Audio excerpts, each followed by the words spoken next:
పెట్టుకొని కొంచెం ఆయిల్ పోసుకొని పీత ఎగిరండి, కొంచెం ఆయిల్ బాగానే పడుతుంది. ఆయిల్ పోసుకొని కొంచెం వేడెక్కిన తర్వాత కొంచెం ఉల్లిపాయలు, 2 ఉల్లిపాయలు, 2 టమాటీలు, 2 పచ్చిమిరపకాయలు శుభ్రంగా పేస్ట్ చేసుకోండి. నూనె వేడెక్కిన తర్వాత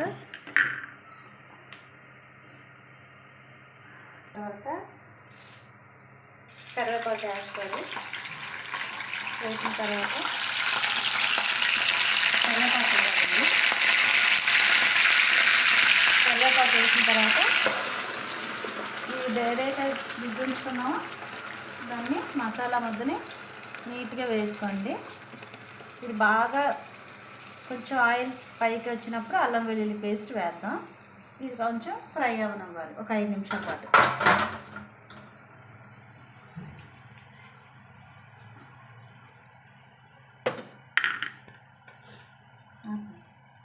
అలా నూనె పైకి తేలిన తర్వాత ఈ అల్లం వెల్లుల్లి పేస్ట్ అనేది వేసుకోవాలి.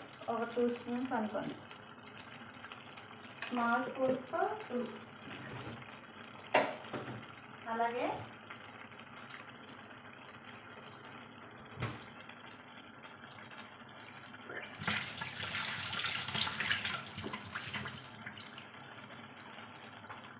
కరివేపాకు కొద్దిగా వేసుకొని కొంచెం కలిపి మళ్ళీ ఒక 5 నిమిషాలు ఉడకనివ్వండి. ఉప్పు కారం రాసుకున్న పీతల్ని ఒక్కొక్కటి ఇలాగా వేసుకోండి.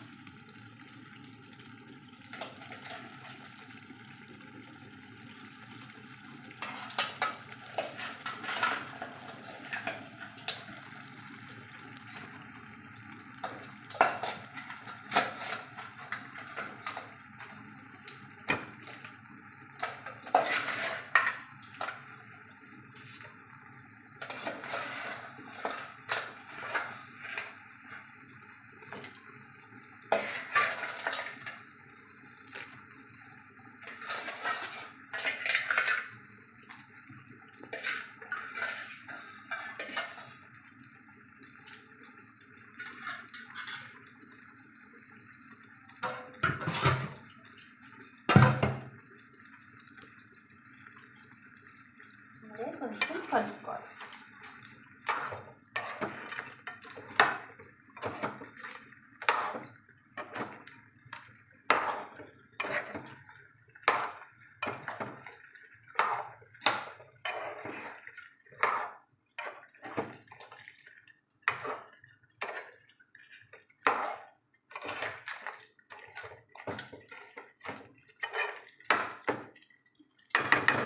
మూత పెట్టి వదిలేయండి. అంటే ఇలా గ్రేవీ దగ్గరగా అయిపోతేనే పీతకు బాగుంటుంది. దీని పైన కొద్దిగా చేద్దాం.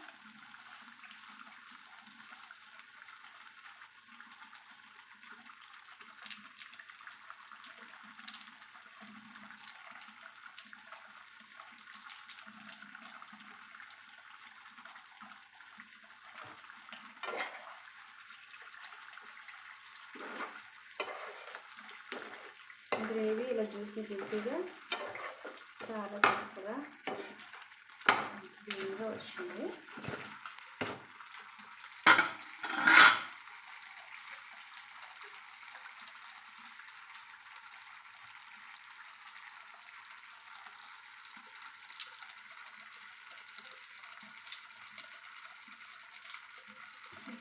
ఆఫ్ చేసిన స్టవ్.